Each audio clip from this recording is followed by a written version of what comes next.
Hello YouTube friends and welcome to my channel. If you're new here, my name is Deidre from our Upcycled life and I do lots of thrifting, upcycling, repurposing, and DIY content. Love new crafting friends, so make sure you like, subscribe, and hit the bell for notification so you don't miss any great DIY content. If you've been following along, you know that I had made a promise to myself in the new year, no thrifting until I finished up the projects that I'd already bought. My shed was full and I needed to get them upcycled and repurposed before I brought anything more into my shed. So guess what?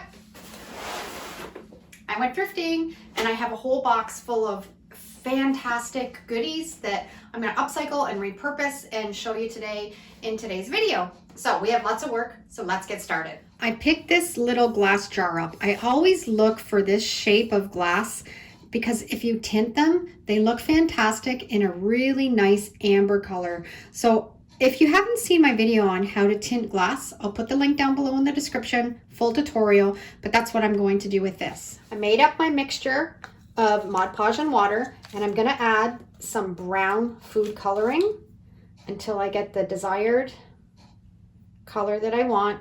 This food coloring is only for my craft room. Don't use it to cook with after you've been crafting with it. And you're just gonna mix it up until it gets to the brown color that you want. And it does dry lighter, so you always want to go a little bit on the darker side when you're mixing it up.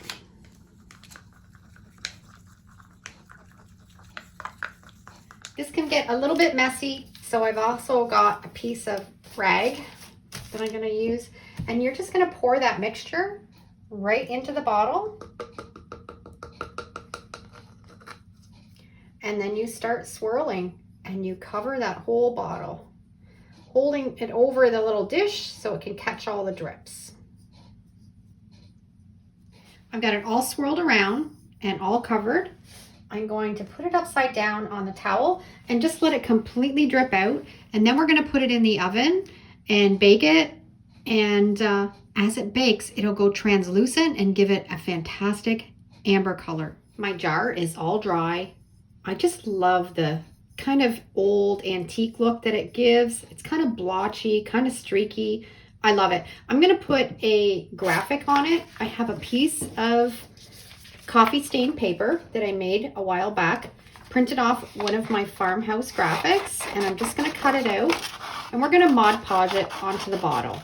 Because I cut it off of the paper, the edges are now white. I just have a little brown marker and I just like going around the edges, and it just gives it that little bit of an older paper look than just that sharp edge. And I'm just going to decoupage it on with my Mod Podge mat. Just going to put a little bit of Mod Podge on the back of the paper and then stick it to our jar.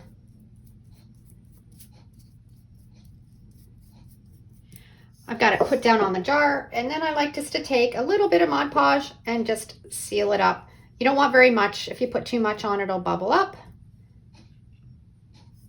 And just coat that whole graphic. You don't want to coat the whole bottle, just the graphic. And this is why I love finding those little glass vases or jars. They upcycle really pretty. The other thing that I picked up is this beautiful pottery plate. It is really heavy, really thick, handmade. It's got a nice stamp on it. I love the rustic colors of it. I'm going to put this in my kitchen. Who doesn't love finding old strainers, colanders? I love when I find them because I like making them into decor bowls. I also picked up this candle holder. I'm going to turn it into a pedestal decor bowl, and I'm going to give this a little bit of a paint job. It needs to be really cleaned. It's really dusty. I think I'm going to paint it black, and then we're going to glue the two together. I've got out my black chalk paint, and I'm just going to give it a good coat of the black all over. And I'm going to use some E6000. Just put it on the rim. A liberal amount. This stuff works really, really well. And then I'm going to turn this upside down and put this right in the middle.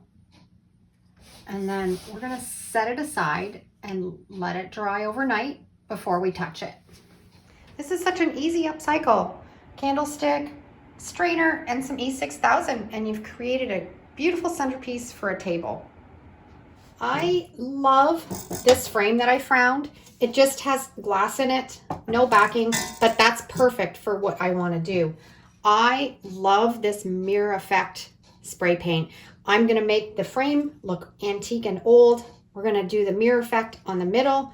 It's going to be gorgeous. We're going to work on the frame first. I want to darken it up a little bit. So the first thing I'm going to do, this is just a pillar candle from the dollar store that I've cut down so it's easier to work with. And I'm just going to rub it all around all of those raised pieces on the frame. Next, I'm just going to dry brush some black chalk paint just on the high edges. I don't want too much on, just to give it a little bit of depth. Now I've got just a little bit of the gold acrylic paint. I didn't even wash my paintbrush because I don't care if there's a little bit of black in it. And again, just gonna dry brush it. We're just gonna layer up a bunch of different colors. And we're gonna go back with a little bit of the black again.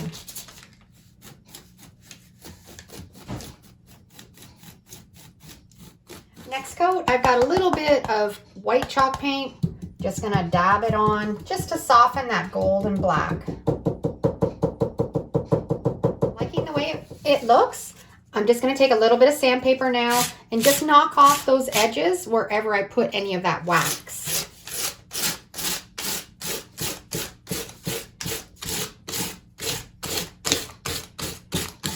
Much happier with the color that it is now. Now we're ready to do the mirror for the middle. We are ready to do our glass and make it look like a vintage antique mirror using Rust-Oleum Mirror Effect. I'll put a link down below in the description and you can check that out. You need a squirt bottle, half vinegar, half water, and a few paper towels. I'm doing this out in my shed because this is really stinky. You don't want to do it in your house. You want to have it outside in a well-ventilated area. I've seen this done both ways, with squirting the vinegar and water on first and then spraying this on first and then the vinegar and water. I didn't see a whole lot of difference in either technique. They both turned out fantastic. So I'm just going to squirt on some water and vinegar, and then just do a light spritz of the mirror effect. We're just gonna let this sit aside for about 30 seconds, and then we're gonna dab it up with some paper towel. Been 30 seconds, and you just wanna tap up and down. You don't wanna wipe it. You just wanna get up all those little water beads. And then we're gonna put on another coat. You can see it's taking up a little bit.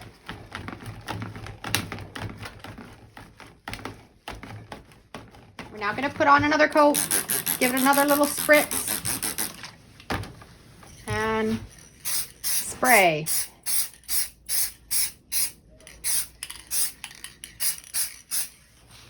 Let it dry for about 30 seconds. We're going to put on one final coat, and it's starting to have a real mirror effect.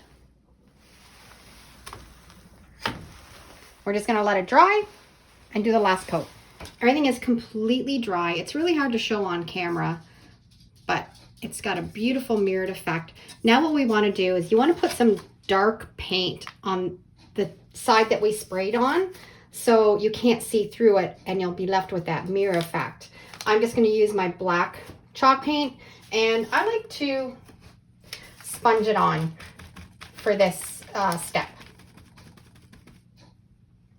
So I'm just gonna sponge it on all over the back of that mirror. I love this mirror effect spray. It's hard to capture how beautiful it is on camera, but it's gorgeous. And I love the way I just kind of took that frame and just made it a little bit more rustic, a little bit more chippy looking. I love this. This one's staying with me. Another thing that I picked up was this ashtray. It was the perfect size and the perfect shape for what I needed it for. I love to find these to hold your paintbrushes in. If you're working away on a project and you have to put your paintbrush down for a minute, this works fantastic for that. You can set it in, it catches the drips and keeps your mess contained. I found this little box. Somebody stenciled this little design on it, and this cutting board. I think it probably at one point had a little knife in it, a little magnet there. I'm not going to use this side. I'm going to use this side, and I'm going to incorporate this and this together. I'm going to glue this little box on the bottom of the cutting board. I'm going to use my E6000, and I'm going to glue it on this side so I don't need to worry about having to cover up this apple. Just going to spread it all around the sides, in the middle, and then I'm going to set it aside and let it dry completely, making sure I've got it right in the corners, and then center it where I want it. This is all dry. I've taken the leather strap out of the top because I'm going to put that back on after, but I don't want to get paint on it. I'm going to go over this with my pillar candle all around the edges of this, and then I'm going to give it a coat of my black chalk paint. That first coat of black is all dry. Candle wax again all around the edge.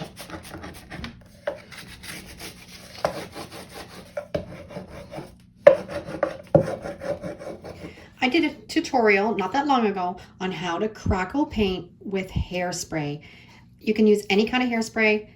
The aerosol works fantastic. And what we do is we're just going to spray the whole project with a really thick coat of hairspray. The hairspray is now completely dry. I'm going to take my white chalk paint and we're going to paint all over that. You don't want to do too many strokes. You want to keep long strokes because the more that you work into it, the less crackle you're going to get. And I'm just going to paint my whole project. We're just going to wait for this to dry, and as it dries, the crackling will appear. If you want to speed it up a little bit, you can use a heat gun or a hair dryer, and it will make the crackles come even faster. I love this technique for making crackles. Isn't that fantastic? Just with a little bit of hairspray. Now we have 2 layers of wax underneath this. I'm going to take my heat gun, warm up that wax, and then I'm going to use my scraper, and anywhere where there is wax left, it will scrape off and leave even more of a beautiful rustic look.